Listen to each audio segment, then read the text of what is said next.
చెప్పండి. जिंदाबाद नेशनल मजदूर यूनिटी एसोसिएशन जिंदाबाद नेशनल मजदूर यूनिटी एसोसिएशन కార్మికుల ఐక్యత వర్ధిల్లాలి వై శ్రీనివాసరావు గారి నాయకత్వం వర్ధిల్లాలి పివి రమణారావు రెడ్డి గారి నాయకత్వం వర్ధిల్లాలి కార్మికుల ఐక్యత. మా నాయకులు నేషనల్ మజ్దూర్ యూనిటీ రాష్ట్ర అధ్యక్షులు పివి శ్రీనివాసరావు గారు అలాగే పివి రమణారెడ్డి గారి యొక్క ఆదేశాల మేరకు రాష్ట్ర కమిటీ పిలుపు మేరకు నేషనల్ మజ్దూర్ యూనిటీ అసోసియేషన్ రాష్ట్ర వ్యాప్తంగా అన్ని డిపోల ముందు కూడా నిరసన ధర్నా కార్యక్రమం చేయడం జరుగుతూ ఉంది.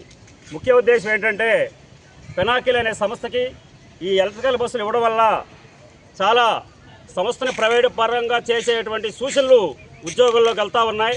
దీనిలో కార్మికులందరూ కూడా ఆందోళన చెందుతూ ఉన్నారు. అలాగే ఆ డిపోల్ని ప్రైవేటు పరం చేయడం కూడా మరి అక్కడ ఉన్నటువంటి ఎంప్లాయీస్ ఎవరైతే ఉన్నారో ఎంప్లాయీస్లు కూడా వేరే డిపోలకి డిస్పాచ్ చేయడం వాళ్ళందరూ కూడా మనోవేదనకి గురయ్యి మానసికంగా ఇబ్బంది పడతా ఉన్నారు. మేము ఒకటే అడుగుతా ఉన్నాం గవర్నమెంట్ని, మనం ఉద్యోగస్తులము ప్రభుత్వం మన ఫ్రెండ్లీ ప్రభుత్వం ఉద్యోగస్తులకి కంపల్సరీ, ఎందుకంటే ఈ విషయం పదే పదే మన గౌరవనీయులు రాష్ట్ర ముఖ్యమంత్రి వర్యులు నారా చంద్రబాబు గారు చెప్తా ఉంటారు. ఉద్యోగస్తులు మీరు అంతా కలిసికట్టుగా పనిచేస్తానని రాష్ట్రం ముందుకు వెళ్తూ ఉంటామని చెప్తున్నారు. దానిలో భాగంగా స్త్రీశక్తి పథకం ఈరోజు సక్సెస్ అయిందంటే రాష్ట్ర వ్యాప్తంగా సక్సెస్ అయిందంటే ముఖ్యంగా ఆర్టీసీ ఉద్యోగులు అని చెప్పి గర్వంగా చెప్పుకుంటా ఉన్నాం మేము.